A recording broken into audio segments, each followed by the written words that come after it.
comenzamos en unos minutos. Sale, vale. Hay que estar pendiente. Sale, vale. Gracias.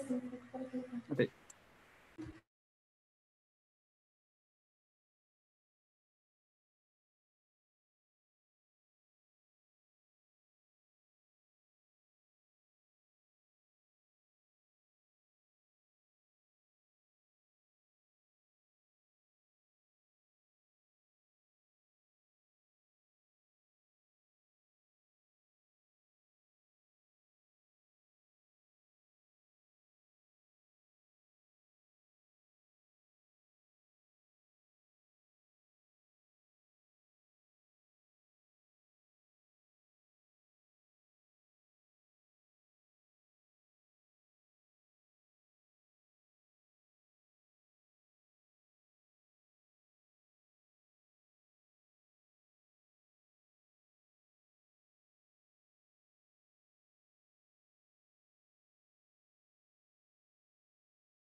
Bueno, buenos días, asistentes del Congreso. A continuación tendremos la primera ponencia oral del programa, que será presentada por el maestro en Ciencias Carlos Daniel Sastre Velázquez, procedente del CIAD, la cual se titula Respuesta al metabolismo energético de la medusa bola de cañón Stomolophus melagris frente a variaciones en la temperatura. Les recuerdo que para la sección de preguntas, al final de la presentación se podrá levantar la mano aquí con el botoncito disponible aquí abajo, o bien por el chat, y vamos a consultar, son 5 minutos de preguntas, y al final de la presentación, para que hagan, en caso de que tengan dudas. Y pues comenzamos adelante con la presentación. Ok. Bien. Bien. Buenos días. Muchas gracias a Sebio por el espacio y a todos por asistir. Yo soy Carlos Daniel Sastre Velázquez y a continuación les presento la investigación Respuesta del metabolismo energético de la medusa bola de cañón Stomolophus melagris frente a variaciones de la temperatura. Hablaremos de la medusa bola de cañón, especie ubicada dentro de la clase Siphozoa, misma que según escasos reportes, datan sus orígenes hace alrededor de 600 millones de años. Su tamaño en etapa adulta varía desde los 4 hasta los 20 centímetros de longitud. Podemos ver en el recuadro su clasificación taxonómica, siendo miembro del filo de los nidarios, clase Siphozoa y orden Rhizostomé, mismo que comprende a medusas sin tentáculos con una boca central, así hasta llegar a la especie Stomolophus melagris. Y aquí podemos observar un individuo adulto de la medusa bola de cañón. Aparentemente su anatomía es muy sencilla, pero ciertamente no son organismos tan sencillos. En esta diapositiva veremos en la parte izquierda de la figura cómo la medusa se compone por una campana en la parte superior y los brazos orales con los cuales atrapa el alimento en la parte inferior. Si hiciéramos un corte transversal del individuo, veríamos lo que tenemos en la parte derecha de la figura, en la cual observamos que hay un canal central que va desde la boca, ubicada en la parte central de los brazos orales, hasta llegar a la cavidad gástrica donde se degrada el alimento. Su ciclo de vida es reportado como de los más complejos en invertebrados y no es para menos, dado que pasa por varias fases y formas dentro de ellas, donde son la fase móvil en la parte superior y la fase sésil en la parte inferior del diagrama. Siguiendo la imagen, comenzamos con una larva ciliada llamada plánula. Esta se adhiere al ventos para pasar por una primera metamorfosis hacia la fase sésil como un pólipo o esifostoma. El esifostoma puede reproducirse de manera sexual liberando podocistos, los cuales dan origen a más esifostomas. Por otro lado, el esifostoma puede experimentar un proceso llamado estrobulación, el cual consiste en una segmentación del mismo para dar origen a varias medusas juveniles llamadas éfiras. Cada éfira continúa con su desarrollo hasta convertirse en una medusa adulta, una vez que aparezcan las gónadas con el objetivo de reproducirse de manera sexual para dar origen a más plánulas y que el ciclo se repita.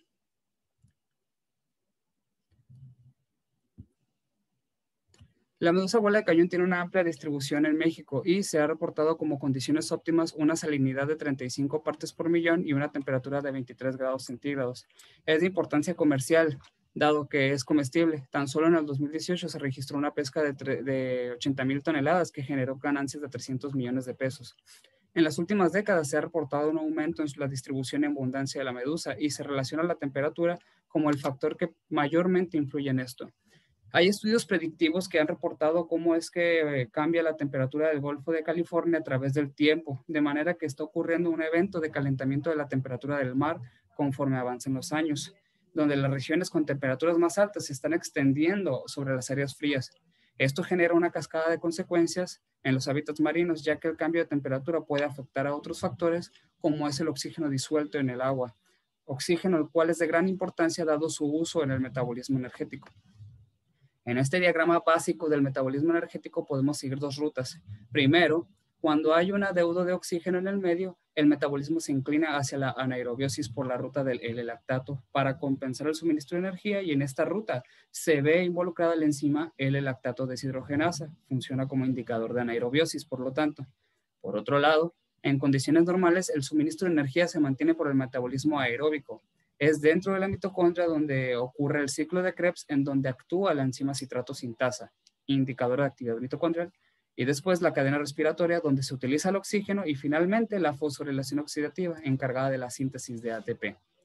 Entonces, ubicados dentro de la célula y dentro de la mitocondria, es en la membrana mitocondrial interna en donde encontramos los complejos de la cadena respiratoria en verde, y es en el complejo 4 donde se utiliza el oxígeno como último aceptor de electrones.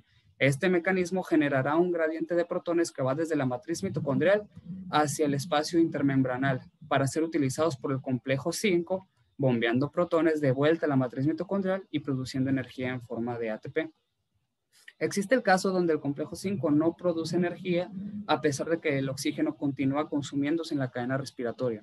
Esto se conoce como desacoplamiento mitocondrial, explicado como una fuga de protones hacia la matriz mitocondrial y la pérdida del gradiente que el complejo 5 requiere para trabajar, de manera que no se mantiene el suministro de energía por la ruta aeróbica. En dichas condiciones, se sostiene por la ruta anaeróbica por acción de la enzima L-lactato deshidrogenasa. Todo lo anterior es completamente dependiente del ambiente, puesto que cualquier cambio en un factor ambiental genera consecuencias en la célula y en la mitocondria. A pesar de que el estrés térmico y la disminución del oxígeno disuelto han acabado con muchas especies marinas, la medusa muestra un aumento en su distribución y abundancia dentro del Golfo de California y se ha confirmado mediante proliferaciones masivas de medusas. A estas proliferaciones se les relaciona con un efecto antropogénico. Sin embargo, el factor que principalmente se le atribuyen es el aumento de la temperatura oceánica. Los estudios sobre termotolerancia y metabolismo de medusas son escasos, de los cuales 3 destacan por Albur y colaboradores sobre la medusa Casiopea, en los cuales reportan que esta medusa es más tolerante a los aumentos de la temperatura que a las disminuciones, que incrementa el contenido de proteínas a temperaturas más bajas y que se modifica el metabolismo a temperaturas altas. Esto nos sugiere una relación entre el aumento de la temperatura del agua y el incremento del tamaño de las poblaciones de la medusa. Entonces, debido a la importancia ecológica y comercial de la medusa Stomolophus melagris y a la escasa información reportada, es necesario conocer su biología y comprender cómo responde su metabolismo energético ante los efectos de la temperatura para explicar su capacidad de sobrevivencia, para lo cual se planteó la siguiente hipótesis, la cual dice que el estrés térmico promueve en Stomolophus melagris un incremento en la tasa respiratoria mitocondrial, cambios significativos en su composición bioquímica y afecta a la actividad de enzimas específicas involucradas en el metabolismo energético. Como objetivo general de este estudio tenemos evaluar los cambios que ocurren en el metabolismo energético de la medusa bola de cañón en respuesta a variaciones de la temperatura del medio y, como objetivos específicos, evaluar la tasa de consumo de oxígeno a partir de mitocondrias aisladas de la medusa expuesta a diferentes temperaturas. 2. Cuantificar metabolitos y sustratos involucrados en el metabolismo energético de la campana, proteína, glucosa, glucógeno y el lactato, y del extracto mitocondrial, el ATP. 3. Evaluar la actividad enzimática a diferentes temperaturas de las enzimas citrato sintasa y L-lactato deshidrogenasa, involucradas en el metabolismo aerobio y anaerobio, respectivamente. El área de estudio se encuentra ubicada en la laguna Las Guásimas, en la ciudad de Guaymas, Sonora. Se tomaron un total de 27 medusas adultas con las mismas características y se transportaron al Laboratorio de Bioenergética y Genética Molecular en CIAD, Unidad de Hermosillo, para realizar el bioensayo del efecto de la temperatura. Después de 10 días de aclimatación a condiciones óptimas, las 27 medusas se distribuyeron aleatoriamente en 9 acuarios. Se formaron 3 grupos de 3 acuarios cada uno, teniendo 9 medusas por cada grupo. Cada uno de estos grupos tuvo temperatura específica, 18 en un cuarto frío y 23 y 28 grados centígrados con calentadores sumergibles. Una vez alcanzada la temperatura, se tomó la muestra representativa como 1 hora de exposición, seguido de muestrear a las 6 y 12 horas. Para el muestreo se separó media campana para almacenar y el resto del organismo para aislar mitocondrias mediante el método modificado de centrifugación diferencial de Rodríguez Armenta. Para la medición del consumo de oxígeno mitocondrial se utilizó un respirómetro de Strath-Kelvin con electrodo tipo Clark, el cual detecta el nivel de oxígeno presente en una solución. La siguiente gráfica es representativa de las mediciones. La línea roja indica el nivel de oxígeno, cómo cambia a través del tiempo. Una vez que se añaden 200 microgramos de proteínas aisladas a la solución, indicado con la letra M, inicia el estado 4 conocido como no fosforilante. Las mitocondrias estarán respirando el oxígeno disponible en el medio. Después, para iniciar el estado 3 o fosforilante, se adiciona ADP como sustrato de la fosforilación oxidativa, comenzando entonces a meter protones a la matriz mitocondrial por medio del complejo 5 y acelerando la cadena respiratoria en los complejos anteriores. Finalmente, para comprobar la calidad de los extractos, se evalúa que las mitocondrias hayan estado acopladas anteriormente, añadiendo un agente desacoplante de membrana mitocondrial, pudiendo notar cómo cambia la pendiente en función de cada estado mitocondrial. Pendientes más inclinadas representan un consumo de oxígeno más rápido. Para el objetivo 2 de la cuantificación de sustratos y metabolitos involucrados en el metabolismo energético, se evaluó mediante la medición de absorbancias específicas según los métodos y kits de cada molécula, partiendo de homogenizado de tejido para proteína, glucosa, glucógeno y L-lactato, y en el caso del ATP, este fue a partir de las mitocondrias aisladas y lo que se detecta es la generación de luminiscencia. Todas las mediciones se realizaban por tipicado para cada individuo. Y por último, para el objetivo 3, se evaluó la actividad enzimática de estas dos enzimas midiendo absorbancias específicas según la metodología. Esto es a través de una cinética enzimática con sus sustratos correspondientes durante 3 minutos de reacción total. monitoreando las reacciones cada 30 segundos por triplicado. El análisis estadístico consistió en un diseño completamente al azar con arreglo factorial 3×3 para los factores tiempo y temperatura y las variables respuesta, consumo de oxígeno, concentración de sustratos y metabolitos y actividad enzimática. Se hicieron pruebas de normalidad de homogeneidad de varianzas para el uso de pruebas paramétricas, un análisis de varianza de 2 vías con los factores tiempo y temperatura y una comparación de medias por el método de Fisher para discriminar entre los tratamientos. A continuación les muestro los resultados del objetivo 1. Tenemos los trazos representativos para cada temperatura, donde podemos ver cómo se comporta la tasa de consumo de oxígeno a distintas temperaturas según las pendientes de los trazos. En esta parte lo que me interesa resaltar es el coeficiente respiratorio, CR, el cual es un cociente del estado 3 entre el estado 4 mitocondrial, y este nos habla del grado de desacoplamiento mitocondrial, donde un CR menor que 1 indica que la mitocondria está desacoplada y por lo tanto no produciría energía por la vía aeróbica. Esto aparentemente sucedió a 18 grados, mientras las mitocondrias de las medusas expuestas a 23 y 28 grados están acopladas.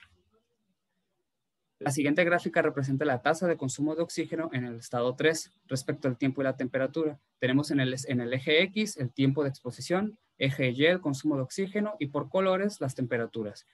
Observamos según las literales que sí existen cambios respecto a la temperatura desde la primera hora, siendo que los organismos expuestos a 28 grados demuestran una tasa de consumo de oxígeno más rápida en comparación de aquellos expuestos a 18 y 23 grados centígrados. Estos resultados concuerdan con Albur y colaboradores en la medusa Casiopea, donde también detectan una mayor actividad metabólica en organismos expuestos a altas temperaturas y menor a temperaturas frías. Cabe mencionar el efecto del tiempo, donde a 23 y 28 grados la tasa bajó a las 6 horas y se mantuvo. Sin embargo, a 18 grados el consumo de oxígeno aumentó a las 12 horas. En cuanto al resultado del objetivo 2, cuantificación de sustratos y metabolitos involucrados en el metabolismo energético, les presento la gráfica que muestra la concentración de proteínas presentes en campana, en donde se detecta que a 28 grados hubo una disminución de estas desde la primera hora a las 6 horas, lo cual también encaja con Albur y colaboradores, donde detectan una disminución del contenido de proteínas en temperaturas altas. Después, muestro juntas las gráficas de glucosa y glucógeno a la izquierda y derecha respectivamente en campana de Stumolophus melagris. En cuanto a la glucosa, se observó que únicamente a 23 grados hay un decremento significativo a las 6 horas, mientras que las demás temperaturas de la glucosa se abatió desde la primera hora, sin presentar cambios posteriores. Notemos en la gráfica de la derecha cómo el glucógeno cambia por efecto del tiempo, donde a 28 grados ocurre un aumento de este a las 12 horas, mientras que a 18 grados, a las 6 horas a 28 grados, mientras que a 18 grados ocurre un aumento hasta las 12 horas, teniendo el mismo comportamiento con distintos tiempos de respuesta. Seguido, del lado izquierdo, les muestro la gráfica de concentración del lactato y del lado derecho el contenido de ATP en mitocondrias de la medusa, ya que hay una relación inversa entre ambos. Observamos que las concentraciones del lactato bajan a las 6 horas, mientras que aumenta el contenido de ATP en este tiempo. Esto nos indica que la medusa mantiene la vía aeróbica activa en estos tiempos. Veamos en la temperatura de 28 grados que hubo un aumento del L-lactato desde las 6 horas hasta las 12, mientras que disminuyen los niveles de ATP, que lo podemos ver de esta manera, de manera que a las 12 horas en la temperatura alta el metabolismo aeróbico puede estar perdiendo actividad, mientras que el anaeróbico se activa. Por último, como resultados del objetivo 3, presento las gráficas de actividad enzimática de citrato sintasa en las mitocondrias y el lactato deshidrogenasa en campana. Respecto a la citrato sintasa, observamos que a mayor temperatura hay una mayor actividad enzimática y además, por efecto del tiempo, existe una actividad mayor actividad de la enzima a las 6 horas, misma que a las 12 horas baja en todas las temperaturas. Por otro lado, se encontró que existe una menor actividad enzimática de L-lactato deshidrogenasa en todos los tiempos a 18 grados, mientras que a 23 grados se observaron niveles altos de actividad durante las primeras 6 horas de exposición, la cual disminuye a las 12 horas. Y en cuanto a los organismos expuestos a 28 grados, la enzima L-lactato deshidrogenasa perdió actividad a las 6 horas de exposición. Posteriormente, aumentó a las 12 horas. Ahora bien, a manera de dar una explicación de qué es lo que está sucediendo, planteo la siguiente línea de tiempo. A la temperatura de 23 grados centígrados, podemos observar que las mitocondrias se encuentran acopladas desde la primera hora de exposición. Después, al paso de 6 horas, hay una disminución de la tasa de consumo de oxígeno, acompañado de una disminución del L-lactato y la glucosa.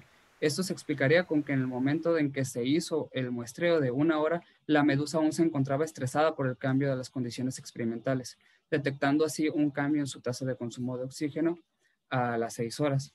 La disminución de la glucosa se debería a que se está utilizando como fuente principal para la producción de energía, y el decremento del L-lactato nos indica que el metabolismo anaeróbico no estaría sosteniendo en su totalidad la demanda energética. Asimismo, recordemos que tanto la enzima citrato sintasa como el lactato deshidrogenasa se encontraban activas en las primeras 6 horas de exposición, de manera que tanto el metabolismo aeróbico como anaeróbico están trabajando a la par para sostener la demanda energética. Después, a las 12 horas, vemos que la tasa de consumo de oxígeno se mantuvo constante desde las 6 horas. Además de esto, se registró una reducción en la actividad de las enzimas citrato sintasa y el lactato deshidrogenasa. Entonces, en este tiempo, la medusa llegó a aclimatarse y compensar su actividad metabólica frente a las condiciones del medio. Observemos también cómo las proteínas, el glucógeno y el ATP se mantienen constantes, de manera que no requiere las proteínas como fuente alterna para producir energía o del glucógeno como una reserva energética, ni estaría produciendo una cantidad de ATP que se detecte como un cambio significativo, puesto que son sus condiciones óptimas. En cuanto a las medusas expuestas a 28 grados, se detectaron mitocondrias acopladas respirando a una tasa mayor que a 23 grados centígrados, expresando que hay una tasa metabólica total más rápida en organismos expuestos a temperaturas más altas. Por lo anterior, si tienen un metabolismo más rápido, van a producir más ATP por la vía aeróbica que el individuo puede utilizar para su crecimiento. Lo anterior se puede apreciar en el incremento de ATP y en la actividad de citrato sintasa durante las primeras 6 horas de exposición. Además, a las 6 horas se aprecia una disminución del consumo de oxígeno, mismo comportamiento que ocurre a 23 grados, aclimatándose a las condiciones experimentales. Sin embargo, ni la tasa metabólica, los niveles de proteína, la actividad de citrato sintasa o los niveles de ATP no pueden sostener la demanda energética conforme avanza el tiempo, ya que estos disminuyen y tratan de estabilizarse con el objetivo de conservar la energía que están produciendo. Como consecuencia de esto, el crecimiento de la medusa cesaría o sería muy bajo para resguardar la energía para combatir la temperatura alta. Esto se apoya por un estudio realizado por Nevares López, en donde se observó que las medusas a temperaturas altas no solo dejan de crecer, sino que se encogen. Después es a las 12 horas donde la energía comienza a reservarse, puesto que la vía anaeróbica se activa. Aumenta la actividad de L-lactato deshidrogenasa y aumenta el L-lactato, mientras que el ATP y la actividad de citrato sintasa bajan. Sin embargo, aunque la actividad aeróbica baje, nunca llega a niveles tan reducidos como los organismos expuestos a 18 y 23 grados. Entonces, el metabolismo aerobio sigue funcionando, pero no logra sostener la demanda energética por sí sola. Para finalizar, vemos que la glucosa se abatió desde la primera hora y se mantuvo así. Entonces, como ocurre en casi todos los organismos, primero se consumió la glucosa antes que las proteínas.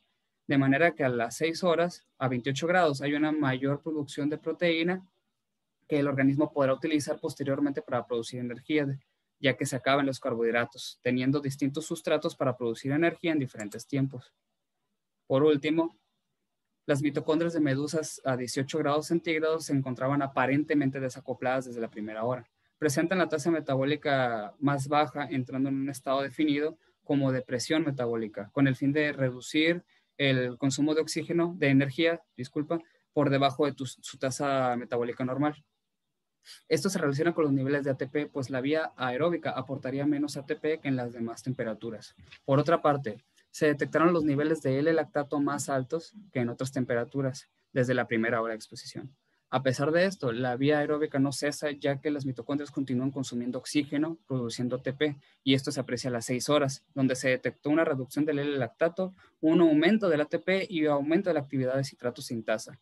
Estos últimos 3 resultados nos muestran que efectivamente la ruta aeróbica está activa y por lo tanto, a pesar de que el coeficiente respiratorio nos indique que la mitocondria esté desacoplada, la mitocondria sí está acoplada, pudiendo ser capaz de producir energía por la vía aeróbica, aunque con menor actividad que en las otras temperaturas más altas. Después, a las 12 horas, vemos un aumento en los niveles de glucógeno, una disminución del ATP y de la actividad citrato-sintasa, además de una estabilidad de la glucosa en libre en campana, la cual disminuyó inmediatamente, puesto que fue el primer recurso energético utilizado.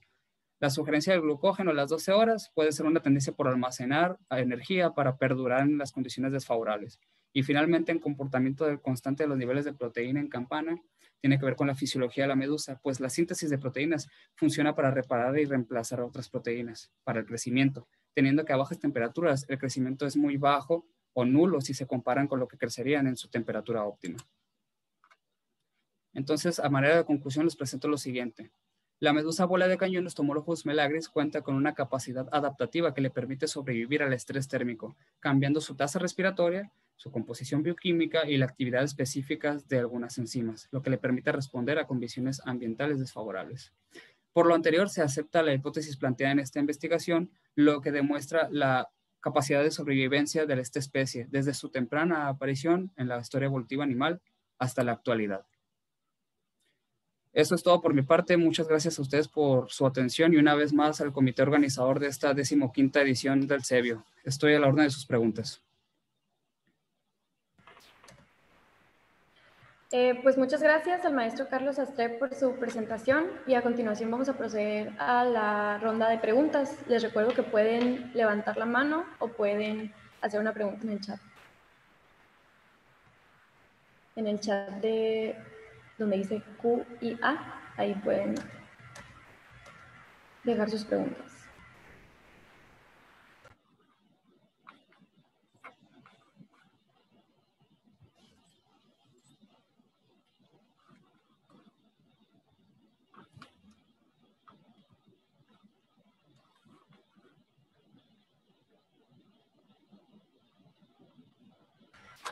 Muchas gracias por la plática tan interesante. Estamos esperando preguntas.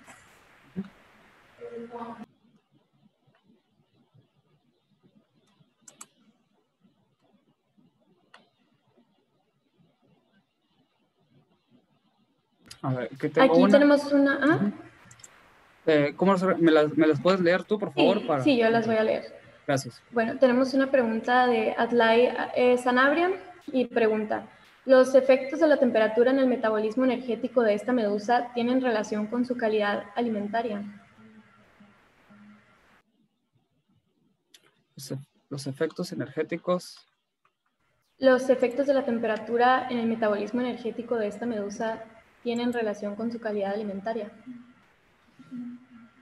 ¿Se refiere a la calidad de la medusa para el consumo humano o a la dieta de la medusa? En dado caso, contestando a ambas, ¿no? En cuanto a la sobrevivencia en general de la medusa, que va de la mano con su capacidad alimenticia, sí afectaría, puesto que la beneficia, puesto que acaba con muchas otras especies que acaban con ella, que son depredadoras.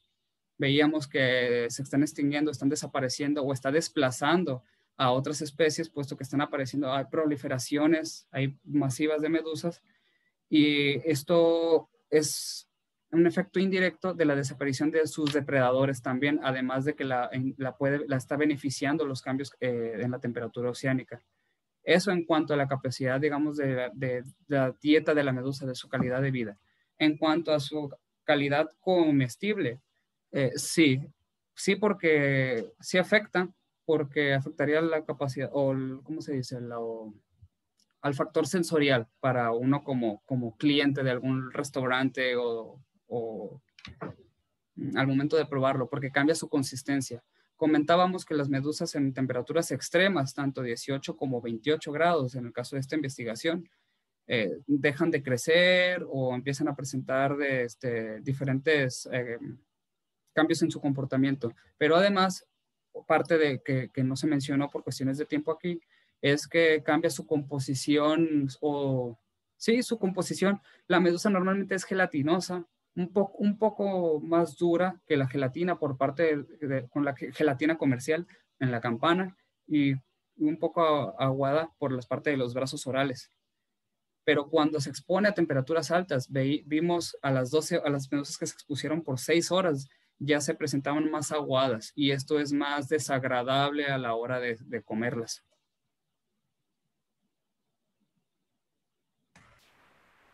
Muchas gracias. Aquí hay otra pregunta de Gloria Alicia Escobedo y pregunta, ¿las medusas pueden presentar distintos procesos en los que se puedan adaptar con su cambio de temperatura y que éstas presenten alguna reacción ante ella? Ok. No. Eh, lo que pasa, primero, si recordando cursos de fisiología, el primer cambio que puede ocurrir en algún organismo frente a una condición, una variación ambiental, es el comportamiento. La medusa puede desplazarse del lugar físicamente nadando, ya sea a profundidad o de manera lateral en diferentes latitudes. Pero a nivel metabólico, no. Esta es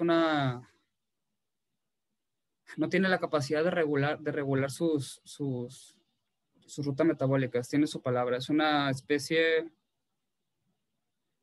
ay, olvidé el nombre, son reguladores y los otros que no son reguladores, se me fue el nombre, una disculpa, pero no tiene esa capacidad de su metabolismo de decir, está pasando esto, vamos a cambiar esto. Es prácticamente las reacciones espontáneas que se estén dando dentro de ella.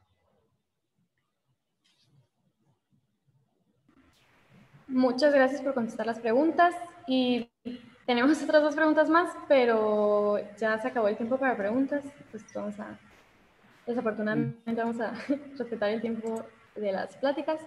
Y a continuación, pues gracias de nuevo al maestro Carlos Daniel y nos despedimos cordialmente de usted.